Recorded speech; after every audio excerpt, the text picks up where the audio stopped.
the best product doesn't win in the marketplace. The best promise does, but your product has to live up to the promise that you make, right? Whoever makes the best promise wins the sale. But unfortunately in e-commerce, one sale ain't enough. You need repeat business. You need about half your revenue coming from repeat business. So if you don't have upsells or cross sells, and if the product that you sold in the first part isn't delivering upon, isn't good enough, it doesn't have to be the best, it just has to be good enough, then you're in trouble. And you should always be making your product better. And one of the best product development strategies is what I call the new and fancy technique. And I use this in all my businesses, and it's like the best. It's like, what are they actually already buying from you? And then can you come out with a newer, fancier version of that?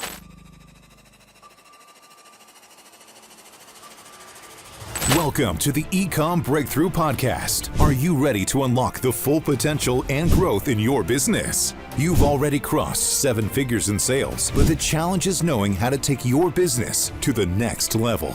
Welcome to the Ecom Breakthrough Podcast. I'm your host, Josh Hadley. I scaled my own brand from 0 to 8 figures in sales, and now my mission is to take it to over 9 figures. On my journey to 9 figures, I bring you unfiltered conversations from the smartest minds in e-commerce. Past guests include Kevin King, Aaron Cordovez, and Michael E. Gerber, author of The E-Myth. Today's guest needs no introduction, but because we've got to have a bio for him, I'm going to introduce one of the OGs in the e-commerce space, Ezra Firestone. Ezra is one of the most respected operators in e-commerce. He is the founder of Smart Marketer, co-founder of Boom by Cindy Joseph, and a longtime practitioner who actually builds and scales brands, not just talks about it. He has driven hundreds of millions of dollars in online sales. He's built teams, he's survived platform shifts, and he's stayed profitable while doing it. He is especially sharp when it comes to direct response, retention, email and SMS marketing, and building real asset value instead of just chasing short-term hacks. What I respect the most about Ezra is that his advice comes from running businesses with his own money on the line. He understands the difference between vanity growth and durable profit. So with that introduction, welcome to the show, Ezra. Hey man, happy to be here. Thanks for making me sound so fancy. Well, I don't have to make you sound fancy when you already are fancy, Ezra. I have been in the game. I'll give you that much, man. I've been out here doing it now for about 20 years. And yeah, it's a wonderful thing. And you know, the crazy part about e-commerce is not much has changed, man. Like, yes, okay, the traffic sources have changed and, you know, the ability to get products developed has changed, but fundamentally the game is the same. Yeah, true, right? And I think that's what we'll dive into today with 2026 and beyond. What does the e-commerce landscape look like? And so I love that you've been in the industry for 20 years. To see how they've dramatically shifted in terms of platforms and channels that we're utilizing. But you are one of the most requested guests, definitely, as I ask the final question to every guest, who is somebody that you admire or respect the most in the e-commerce space? Your name continues to come up, and it's a pleasure having you on the show. The core things that are shifting are the visibility sources, right? When I got into the game, it was search, find, buy. That was it. There was only search traffic. If you wanted to get visibility for your brand, it was search engine optimization. It was ranking on Google, Yahoo, and Bing, and it was paying for ads on Google AdWords. And that was it, man. That was kind of all you had. There was such thing as contextual targeting, but it was a single data point contextual targeting. So it was basically like what we now know as the Google Display Network, but it was like you knew somebody was on a website about cats.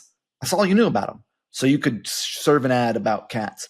Round about 2012, 2013, really, you know, by 2014, 15, 16, it was popping.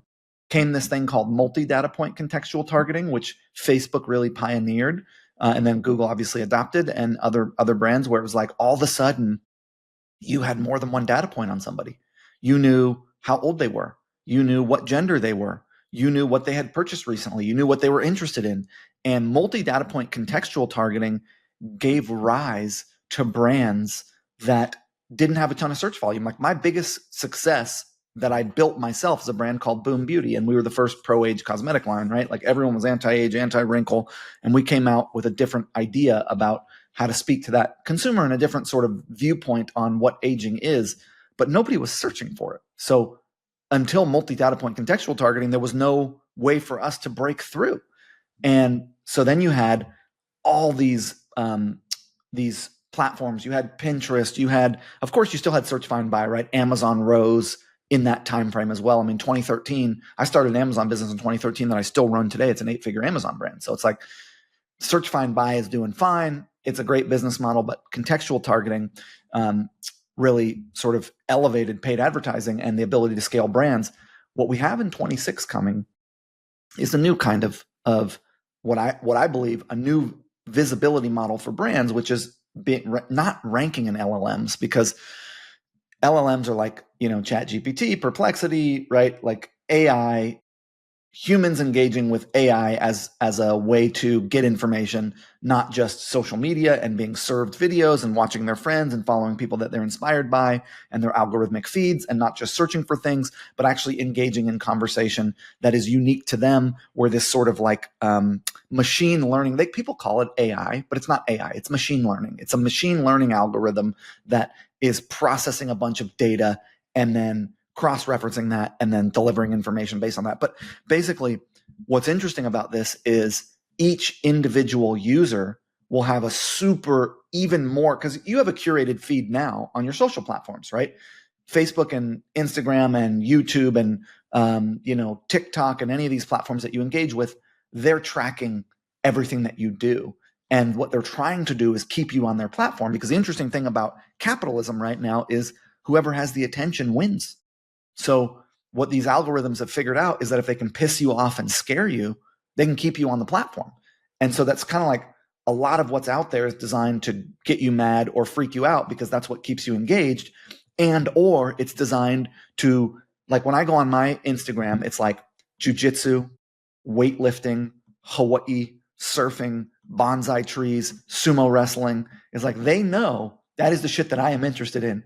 And that if they serve that up to me, I'm going to stay longer. I'm going to consume more. I'm going to click more ads. They're going to make more money off of me. And what's interesting about these LLMs is like, not only are they buying the data to see who you are and what you're interested in, but they have all the information that you feed it. And people are feeding it a ton of information like, hey, I'm having an argument with my spouse. This is what happened. What do I do? And or like, hey, I'm writing a birthday card to my best friend. Here's our relationship. Here's some things I want to say, make it better for me. Like all like detailed information about you. Or, hey, I want to, redesign my desk.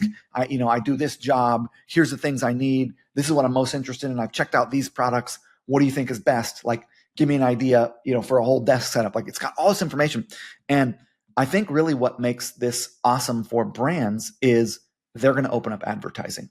And these LLMs, specifically ChatGPT, is the fastest growing let's call it app.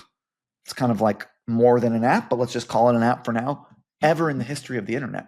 The faster in growth than users than Facebook, faster in growth than users than WhatsApp, faster in growth than users than TikTok, like the fastest ever to go to 1 billion users or whatever they're at, 800 million. I got to go look at the data. But the way they're going to monetize, I mean, they're just losing money hand over fist at the moment, even though they are their theoretical valuation is what is propping up the U.S. economy, which is something else we can talk about in a second. But they will monetize it through paid advertising, and brands will get to leverage this paid advertising. And those of us who are early adopters of that will do very well. And the cool thing too is I came up with this concept called integrated social commerce. Back in 2014, I said, hey, there's 2 waves that are coming to how we consume the digital medium. One is wearable technology. I predict the first mass market wearable technology where you will engage with the digital medium will be in 2015. Well, I was wrong. It was much later. There was Google Glass, which had already come out, which is why I was like, oh, this is where we're going. But everybody hated them. They called them glass holes. It's just like, it didn't work. But then the Apple iWatch in like 2018, 2019 kind of was like the first mass market wearable. Now, of course, you have the Facebook, you have the Apple Vision Pro, you have the Facebook Meta glasses, but like wearable technology and engagement with the digital medium where you are speaking to it. So, hey, Meta, hey, Google, and then augmented reality where the digital medium is actually overlaid over your world, right? So like, hey, I'm interested in this. hey, what's that person wearing? And it pulls it up and you'll be able to buy it right from this augmented reality interface. So that's like a few years out because the glasses aren't quite good enough. But audio engagement with the digital medium and wearable technology, augmented reality overlay engagement with the digital medium are big future ways that like brands are going to sell to consumers. But ChatGPT being sort of like the most interactive, and the other ones, way in which we have given information to an app and let the information give back to us. Shopify has now integrated to that, and you can buy right from in these LLMs. And when I said integrated social commerce, what I meant was you're going to be able to run an ad on Facebook. This was back in 2014, 15, and buy right from that ad. And then I had the pleasure of supporting Facebook and building out what we now know as Facebook Shops. So it came, right? It came in the form of TikTok Shop, Facebook Shop, Meta Shop, Instagram Shop, etc. So it didn't quite work out in the way I thought. The way I thought it was going to work out was like you would just purchase from within an actual ad unit. But the combining of the search layer and the commerce layer, it's like already got one step closer. It used to be, you had to search for it. You had to go to their website. Amazon kind of brought this together where it was like all the search and all the commerce happened in one app. And this is what Shopify wants. This is what the Shop app is all about. We can talk about the Shop app because everybody should really be on that. And it's really interesting. So bring me back to the Shop app in a minute and then I'll stop. But basically, the thing that's happening in e-commerce is search and interest and engagement and then actual commerce used to be like step. And they're squishing together, which actually isn't that wonderful for brands because like what we want is to own the customer data.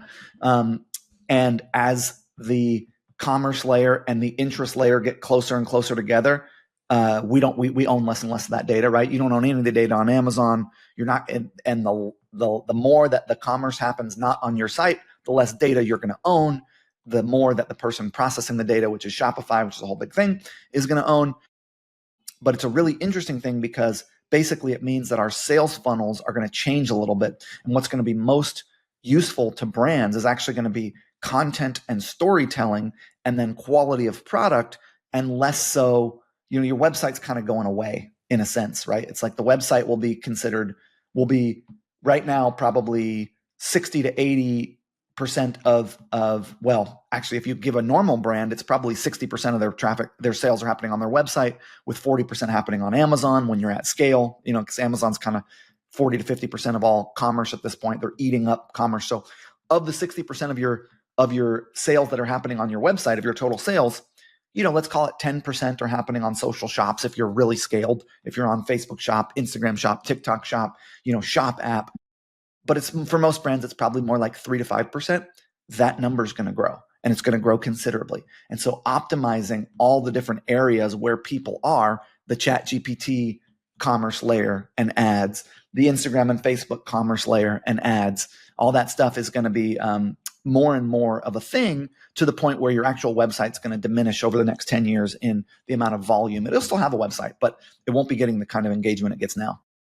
Ezra, I love those predictions of what's coming down the pipe for e-commerce. And I would really, truly agree with you that the compression of going from search to purchase is just getting condensed very, very quickly. And I think that OpenAI, I do believe that my prediction is in 2026, like in advertising platform there is rolled out. And I think it is going to be an arbitrage opportunity. I think that we know that Facebook had really good like identifying pixel data, and they really got to know you personally. I think like ChatGPT knows you 100 times better than Facebook knows you at this point, because you're having those more intimate conversations than you would otherwise on even Google, or definitely on Facebook and what you're browsing just on the internet. So I'm very interested in that. And here's the other prediction that I have, Ezra. I think that OpenAI already announced that they will have integrations with Shopify and allow like that click to purchase and how you can merchandise your product there. That's great. Well, it'll be interesting to see how that all shapes up. But what's interesting is like for the past decade, almost two, Amazon has been the king, right? Amazon is just like, who's ever going to be able to knock off Amazon? They have got the 1-day fulfillment, 2-day fulfillment promises, right? That's like, whoever's going to be able to dethrone them has to have a good, fulfillment structure. And I think that maybe there is a shot here where e-commerce as a whole may begins to transition into a more ubiquitous, like it's social commerce involved with this like LLM model, where it's just kind of part of your natural daily movements. And again, the wearable devices, we know Johnny Ivy is working with OpenAI to come out with a wearable device. So what impact does that have? But suffice it to say, when all of these things come to fruition, seems like every decade there becomes an arbitrage opportunity where it's first mover advantage. And when Facebook first came out with their ads, it was an arbitrage opportunity for the people that acted quickly. I mean, that's what Alex Hormozy attributes his success to: arbitrage opportunity on basically printing money. With more money he fed Meta, the more money he got out of that Facebook funnel. So I believe that there will be another arbitrage opportunity that happens here within the LLM AI space. So, Ezra, there's so much that we can dive into from here, but I want to almost like pull it back just a hot minute to say, all right, great. We've got lots of predictions, lots of exciting things that could or should happen in the e-commerce space. So what should brand owners do today, beginning 2026? What action items would you recommend? Like, hey, all this cool fancy stuff may be happening, but here's what I would start doing now so that you are ready when and if these cool things do come to pass. Well, I think you should optimize every current channel. So the shop app, right? It's probably 1% to 2% of your total revenue, but people aren't optimizing it. They're not running their sales in there. They don't have it fully built out. They don't have the shop app campaigns turned on inside of Shopify. Optimize that. Optimize your social shops and run, Advantage Plus so that people can shop in there. So just get all that set up. Have your full product catalog filled out in the back end of Shopify, every piece of identifiable information about your product, so that when Shopify is sending the data about products to LLMs, you don't have any data missing. If you have any data missing, you're going to be discounted. Now, of course, for sort of ranking inside of LLMs, the more established brands that have more content signals, more organic traffic, more reviews, those ones are going to get the higher rankings to start. Get all your ducks in a row, get everything optimized. Number one. Number two, unfortunately, or fortunately, if you look at e-commerce brands today, it's Google or it's Facebook. Pretty much. Hey, there's a few of these freaking TikTok shop companies that are out there selling, the thing about TikTok shop is you got to be selling something like $50 or under, because when TikTok first rolled out the shop, they subsidized everything by like 30 or 40%. They put billions of dollars into subsidizing the commerce on there to get the commerce engine started. And it's a younger demo, so cheaper products work well. But like for most brands, TikTok's sub 5% of their total revenue, if that. So I don't think that's going to be it. It's like Amazon, Facebook, Google. Those are the three things that are driving your business. I'm sorry, that's just the way it is. You might have somehow you're getting some PR, or somehow you're getting some organic search, or somehow you've got a really wonderful affiliate strategy where you've got affiliates promoting you, but probably not. Probably not. That's 1 out of 100 brands that has one of those other three that's actually working for them. 99 out of 100 of us, it's, for me, every one of my brands. And I do hundreds of millions of revenue per year. Now, of course, these are not all brands I built. I have several brands that I built that are doing well, but now I've bought brands. And I'm a part of a private equity company, and we purchase things. And so, but you look across most brands and it's going to be those three. So how optimized are those three channels? How optimized is your Google? How optimized is your Facebook? How optimized is your Amazon? There's more you could be doing. There's a saying in the American South: starve your ponies and feed your stallions. Well, Amazon, Google, and Facebook are your stallions. Drop 90% of your energy should go into feeding those acquisition engines. Now, of course, you have to do everything else. You have to do your email marketing and SMS marketing. You have to do your really, really good content marketing and engagement and content production and community engagement and social. You have to do the optimization of your sales process, your sales pages and product pages and all that jazz. You have to do your average order value optimization. You have to be continually making better products and launching products and creating bundles and doing upselling and cross-selling. So it's like, assuming you're doing all the fundamentals, then what is there to do? Well, there's the marketing side of it. And those 3 channels, I think, are under optimized for most brands. Like Facebook, for example, with this Andromeda update, it's like you need way more creative. If you are not redesigning your ad creative system and process for your brand going into 2026, you're going to fall behind. You need a lot more freaking content than you used to, right? Which means you need an ambassador program where you're getting videos from your ambassadors. You need an influencer program where you're out there paying. So with influencer, it's interesting because there's actual influencers who have influence over people. You don't need them. Okay. Maybe if you're a big brand, you got lots of money, you're using them, but you're probably not a big brand. If you're 8 figures and under, you're probably not using influencers. Then there's micro influencers, who are people who have small followings, let's call it under 100,000, who don't have that much influence over people, but know how to make wonderful videos and can post them. And then you can get whitelisted. You can use their content that they're giving you, and you can get whitelisted to their handle, which, by the way, if you're whitelisting ads, those CPMs for the ads that are coming from whitelisted accounts are like 30 to 40% cheaper. So you should be doing this with 60, 70% of your paid ads. You can whitelist them, and you can use their fan page to run ads, and you can get really good content from them. And then there's paid creators. 90% of your influencer budget should be going to paid creators and micro influencers. So you have brand ambassadors, which are your customers, who you're incentivizing to make videos for you by following up with them and incentivizing them to do so, everyone who buys from you. You got paid creators, you got micro influencers, and then you got macro influencers who you're probably not using. Then you have the AI overlay on top of that. And the AI overlay on top of that, what that allows you to do is allows you to take a video that you get from an influencer, and the videos that you get from these influencers, remember, when I say influencer, I'm talking about paid creators who don't have followings but are awesome and know how to make videos. You can get them from brand tools like Social Cat and Maverick and things like that. You have those ones, and then you have micro influencers. You're pounding the pavement. You're going out there and finding them. The content you get is as good as the brief that you give them. Are you giving them hooks? Are you giving them angles? Are you giving them things to say? Are you telling them exactly how you want to open, exactly what you want in the middle, exactly how you want it to close? Are you getting them to record 3, 4, 5 different opening hooks? Like, you got to get good at that. And then you use AI to, we use, I think, VEO3, I think it just changed its name to something else. We use 11 Labs, where you can create visuals.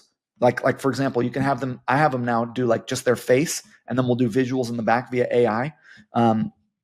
Or we'll do like a new opening hook with a voiceover, and it's just B-roll from them. So you can stitch all these B-rolls together. So video editing, audio editing, which AI is getting really good at, by the way, and influencer and ambassador.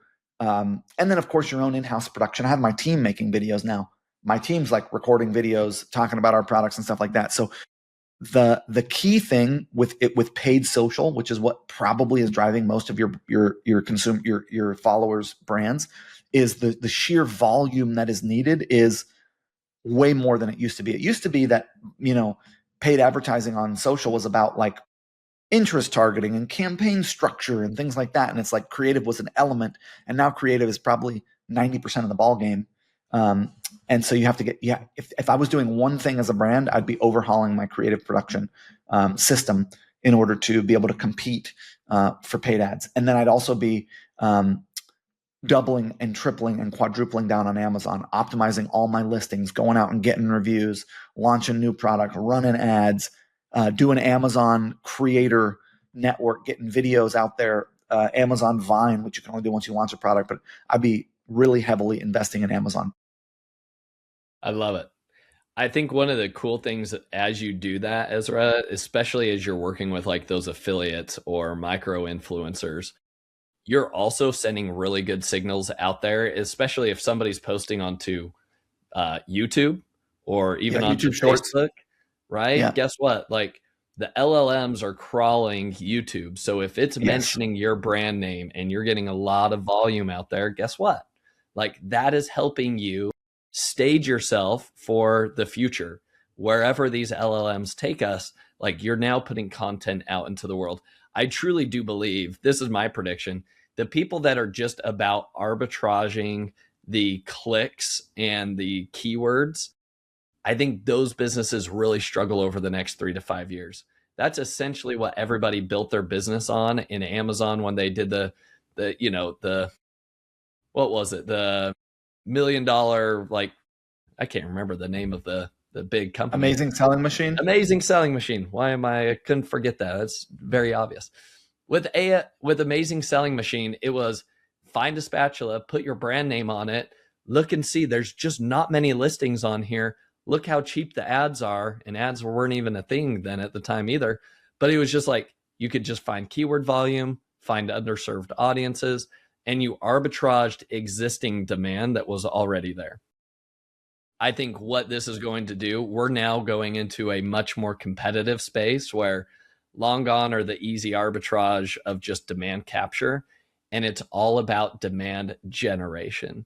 So I believe the people who win in the long run over the next 5 to 10 years, no matter what happens with AI, no matter what happens with the shopping platforms, the brands that win are going to be those that are putting out content into the world. They're raising brand awareness. They're working with affiliates. They're creating their own content as well. But what sits behind all of that good content is a really, really good product, which is what you talked about. Yeah, And I think if you have that, that's when the flywheel, I think, starts going. the best product doesn't win in the marketplace. The best promise does, but your product has to live up to the promise that you make, right? Whoever makes the best promise wins the sale. But unfortunately, in e-commerce, one sale ain't enough. You need repeat business. You need about half your revenue coming from repeat business. So if you don't have upsells or cross sells, and if the product that you sold in the first part isn't delivering upon, isn't good enough, it doesn't have to be the best. It just has to be good enough. Then you're in trouble. And you should always be making your product better. And one of the best product development strategies is what I call the new and fancy technique. And I use this in all my businesses, and it's like the best. It's like, what are they actually already buying from you? And then can you come out with a newer, fancier version of that? I belong to a very prestigious community known as the Cold Plunge Bros, which isn't a real thing, but on Twitter, it's like if you're a guy with a cold plunge, you're officially a cold plunge bro. And everybody fucking hates this group of people for some reason. But pardon my language. But I have this cold plunge, and I wrestled in high school, and we would get in these tubs of ice after wrestling practice. And I always, thought it'd be a cool thing to have a sauna, because you would cut weight in the sauna and then a tub of ice. And by the time I had enough money to buy a sauna, they also had automated tubs of ice. This company, Morozco Ford, just was like maybe 6 years ago now. I bought one. It was kind of early in the cold plunge industry, and it's great. It's actually, my acupuncturist is against it. So the Chinese medicine says do not get cold. It's a whole separate thing. But anyhow, I bought this thing, and then a couple years later, they were like, hey, guess what? We have a new version of this, and it is quieter, and it does. But it's like, at the end of the day, it is a giant thing that fills a tub with water and keeps it cold. It's the same product. They're like, you send the one that you have back, and we'll pay you for it. You pay the difference and this and that. And it's like, I went for this because I was like, oh, I need the quieter one. I need the colder one, but it's the same product. And so I do this with all my, I also was a big buyer when I lived in New York City for 10 years of electric skateboards. And every year there was a newer, fancier version of the same thing. And then I would sell the old one or give the old one away, and I'd buy the new one. And so I look for, can I make my packaging more sustainable? Can I look at the reviews and see what people don't like about it and make a second version that's slightly different, like waterproof versus not waterproof or whatever. And new and fancy is a really wonderful way to hack product development. Additional sizes. This is a quick little tip for you guys. If you have 3 sizes of a product, guess what every brand does? When you land on the landing page, do you know what variant they default to? They default to the cheapest variant, the 2-ounce, for example. Well, I switched it. I was like, what if I defaulted to the 8-ounce variant when they landed on my page? And the 8-ounce variant is $54. The 2-ounce variant is $28. And then I have a 4-ounce variant for like $40, $44. I got 30% more purchases of my 8-ounce variant by simply defaulting to that selection when you land on the landing page. So bigger sizes of the same SKU or different sizes of the same SKU is a really wonderful way to diversify your product lineup. You can modify your packaging. You can get more sustainable packaging. You can bundle and add it to a bundle or a kit and upsell and cross-sell that bundle or kit on the PDP. There's a lot of different things you can do, but you got to be doing product development, and you should aim for 2 to 4 launches a year, in any given brand. Now, of course, with product development, there's also the concept of basket builders. You familiar with that? So basket builders the idea behind a basket builder is like, it's a product that's really easy to produce that has high profit margin that goes with any other product. So for example, I sell hair dye, and you need gloves, and so that it doesn't get on your hands, and you need like a little bowl to mix it in. So we have this little kit. It's like a bowl, it's gloves, it's a cape, and it's just white label stuff, but you do need it for our products, and it's nice stuff. And we upsell and cross sell that in pre-purchase upsells at the cart and post-purchase. And it's a $32 little bundle where my margin is like 90%. So you can do basket builders as well. I'm kind of rambling, but yeah, product is really important. No, I love that. So many little hacks that you just shared in there. Like, I hope everybody actually paid attention. Massive value when it comes to like what you default to just on that landing page. If you have different variants, default to the highest paying variant. And Or it's test also it at least. I mean, I'm not saying yeah, necessarily you're going to get a 30% uptick. We did, but test it. test.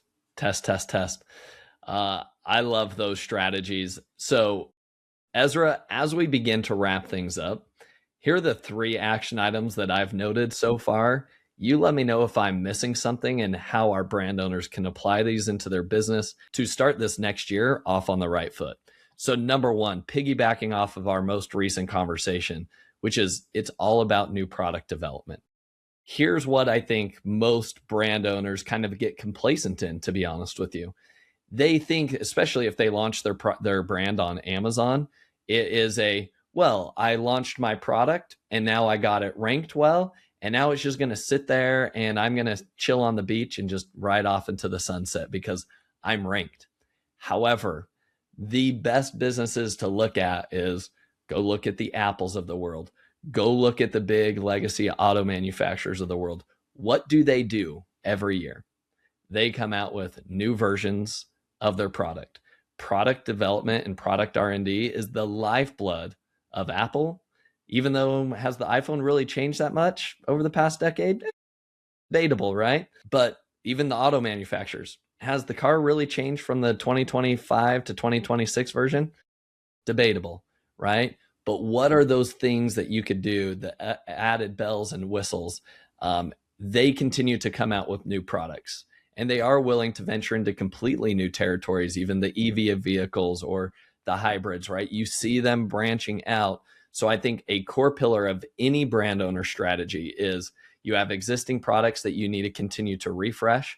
And then you also have your kind of, hey, we're going to shoot into this brand new category, maybe a little bit more riskier, but like we're going to place some bets because we don't know where the next big win is going to come from. But let's put our feelers out there. And so product development, I truly believe, is the lifeblood of any business. And it is the number 1 metric that we track in our business to know whether we're going to be growing. If I know that we identified 20 new product opportunities, I know that I'm going to have a better year next year. If that number decreases, I know I'm going to have a worse year just because those new products drive so much. Fish hooks in the sea, baby. More fish hooks in the sea, the more fish you catch, and especially on Amazon. My goal this year is to launch 1 product a month for my Amazon business. It's a lotions and potions business. And specifically if you're an Amazon brand, because I have both, I'm really bullish on Amazon. People hate Amazon as a business model. I love it. Look, do I agree? Do I, from a consumer standpoint and as an individual, love that there's a big giant corporate conglomerate that's driving prices into the ground, stealing all the marketplaces by figuring out what's selling and launching their own things cheaper, that doesn't have to be profitable so it can be cheaper than everyone else because it makes all this money with AWS so it can drive all the other product developers out of business by being the cheapest and losing money on every purchase and then writing that off from a tax. Like, I don't think it's a good thing, like, systemically for our economy. But I also don't feel like I have the ability to solve the issue of it being so easy for people to shop on Amazon and having the 1-click purchase on there, and the fact that there's 100 million users on Prime who are just on Prime membership getting 2-day delivery. It's like, hey, this is, whether you agree with it or not, this is the way it is. Amazon is 40% or something like that, 43%. I gotta look at the actual data of all dollars spent in America. And tell you what, man, it's simpler than a traditional Shopify store because it's your traffic source, your visibility source, and it's your commerce engine. And it's where all the customer support happens. I mean, it's everything all in one. And you can really do a lot of volume there. And you just got to make sure that you've got enough margin. So you're not selling cheap products on Amazon.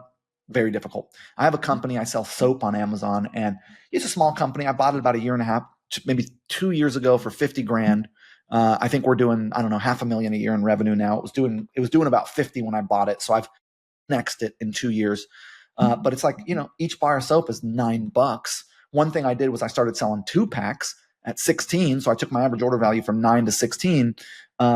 But after all the Amazon fees and stuff like that, I make $1 or $2 a bar. And it's like, can I get that to a couple $1 million a year? Yeah, I will. And am I happy to be and grateful for any little business that I can run and have a CEO in place who's operating it and make really wonderful products and get them out there? And it's like, I'm so happy about it. And tell you what, it's the same level of difficult as selling a $50 or $60 item where I make 5 or 10 or 15 bucks per, where I've got enough margin to really make some money. So I would encourage people to have a little bit higher priced product on Amazon, actually, which is sort of not the traditional idea with Amazon.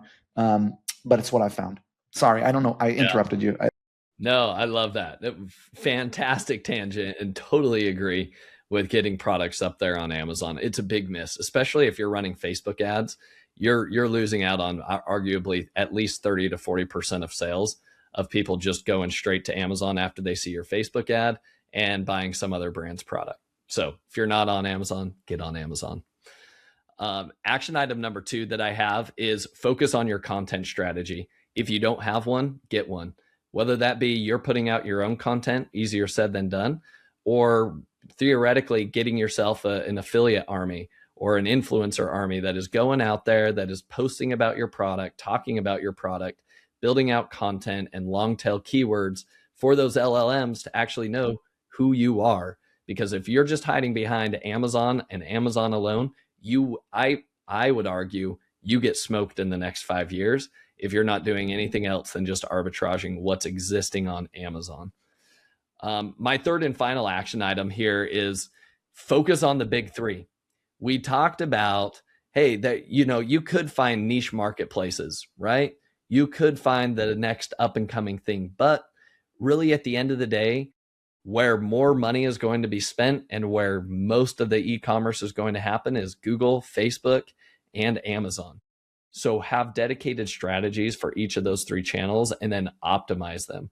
Once you feel like you've maximized those optimization levers, then you can branch out into those new adventuresome endeavors, so to speak. So Ezra, those are like my 3 action items here for our listeners. Is there anything else you would add to that?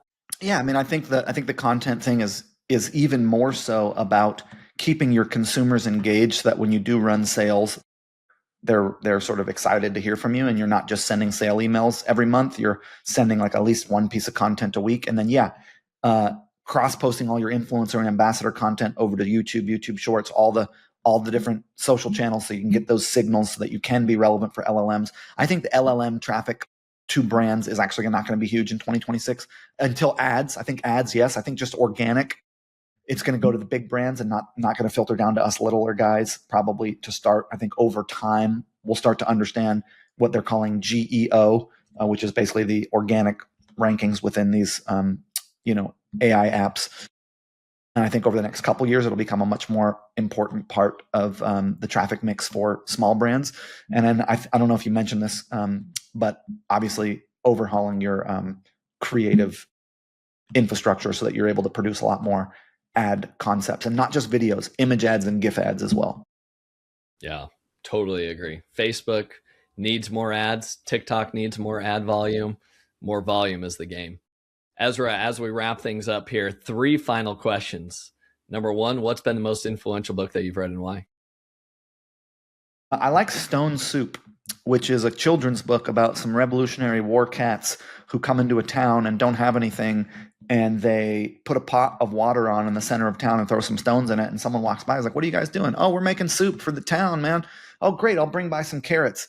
And then next person comes by, "Hey man, what are you guys up to?" "Oh, we're making soup for the town, man." And they go, "Oh, I got some potatoes." And they basically start with nothing other than enthusiasm and interest and, invitation. And they end up with like a really wonderful soup and a big party and a bunch of friends. And it's like, you could be the catalyst for creating community. You could bring a group of people together and leverage and, be the bartender at the party, so to speak. And kind of like, I think that's really valuable lesson in life, that if you can coalesce a group of people and treat them well and provide a good time, you'll do well. The same thing goes with your team and team building.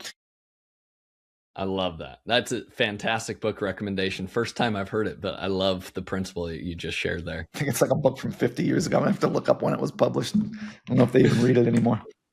I love it. Question number 2, what's your favorite AI tool that you've been using?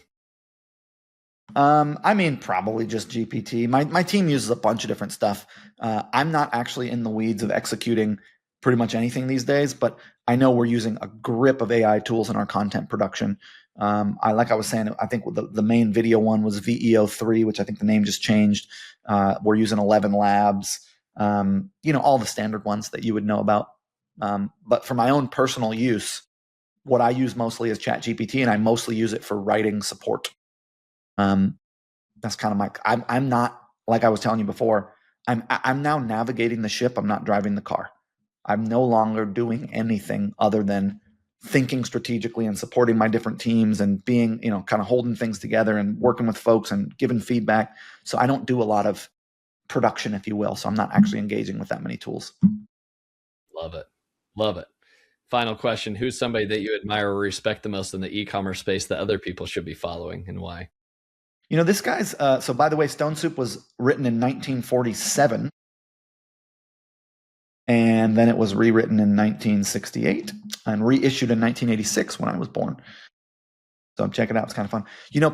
This guy's not really in e-commerce. He's in information marketing. He's a life coach, business coach out of Australia called James Schramko. And I think he just when I wanted to start an information publishing business back in 2012, I looked around at everybody who had info publishing businesses. I looked at Digital Marketer. I looked at James Schramko. I looked at Joe Polish. I looked at Tony Robbins. I looked at Frank Kern. I looked at all the people who were sort of like established information publishers. And I looked at their business models. What are they selling? Who are they selling it to? What does it look like? And I liked James's model the best. And I actually joined his mastermind called Silver Circle for a few years from like 2012 to 2014. And he gave me feedback and guidance on how to build Smart Marketer, which is a really wonderful brand that I have today, which is morphed from information publishing, selling courses and digital content, to actual services and doing agency services on behalf of brands, although we do still have content. But I just think he's great. I think he has a lot of really wonderful things to say. I think he's one of the oldest coaches in the game in terms of just been there through everything. I think he's awesome. Awesome. Fantastic recommendation. Well, Ezra, this has been a pleasure having you on the show. If people want to follow you, they want to learn more about you, where can they reach out? I'm at Ezra Firestone on all the social media profiles, so check me out on social, Instagram, LinkedIn, Facebook, all that stuff. You can go to smartmarketer.com, which is my blog. It's run by my CEO and business partner, Molly Pittman, although I'm very much there, and Zipify apps for Shopify apps that help you extend the functionality of your store. Fantastic recommendations there on Shopify as well. Ezra, it's been a pleasure. Thanks again for your time today. Rock and roll, man. I enjoyed it. Thank you so much. Thank you for listening.